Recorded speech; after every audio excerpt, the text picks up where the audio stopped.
and time after internet.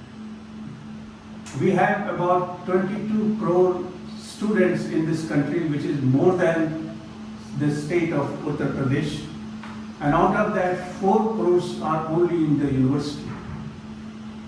I would divide the student population between those who are suffering from mental health issues and those who are not suffering from mental health issues.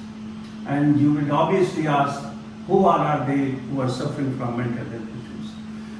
Any college, any university we go, and we've tried to find out at least 30-35% students openly admit that they feel severe stress, depression, issues about addiction, sleeplessness, hopelessness, etc., etc.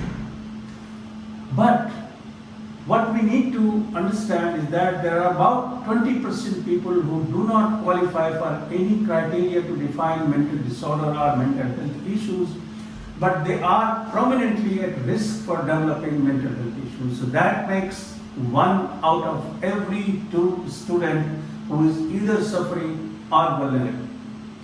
In such a big population, where when I go and talk to vice chancellors, university professors, all they say that, doctor, your concern is fine, but tell us what can we do.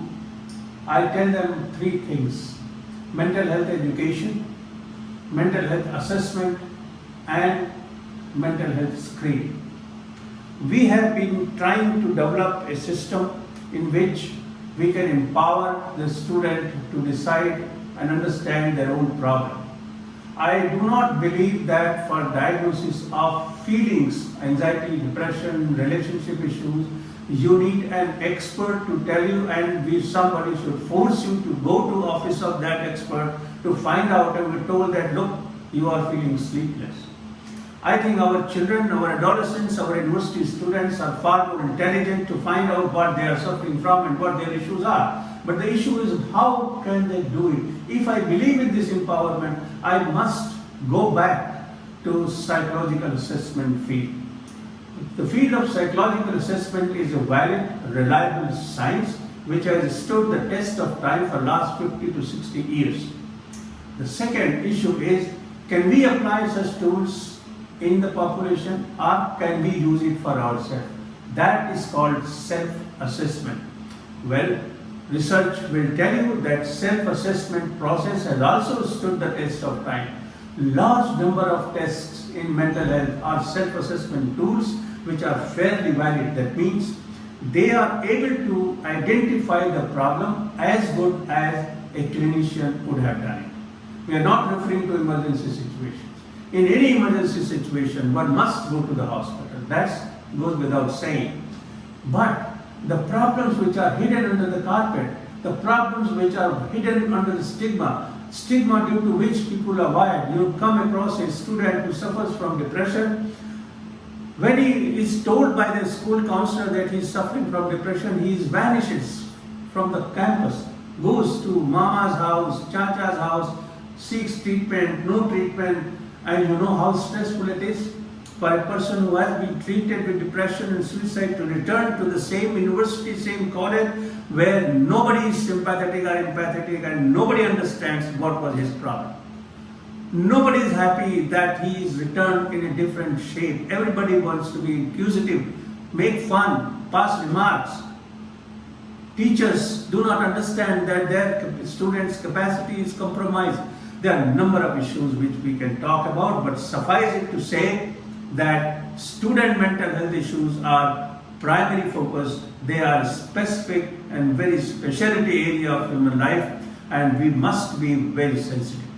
Having said that, I come back to what we have done. We have developed tools, psychological tools in 4 categories which are numbering into 9.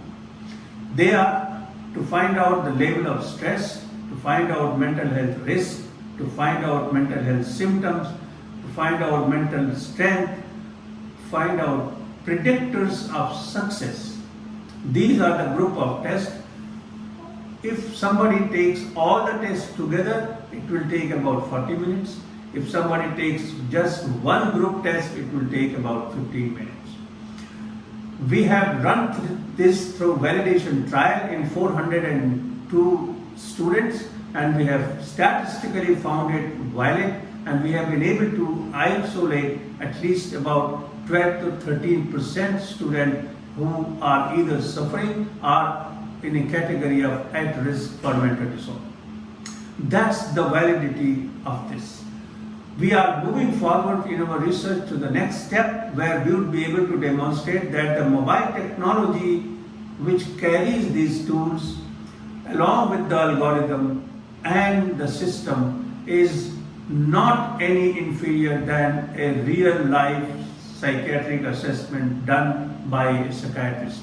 This research will be completed in 5 different medical schools by end of January 2025, and that is the time we would be able to construct a website with all resource information, all possible tests, what will the student get to know? By doing this test, the algorithm will tell the students whether he needs to see a counselor, whether he needs to see a psychiatrist, or he needs to focus on mental health development. If the issue arises, how do we focus on mental health development? The website offers number of resource areas which can be provided.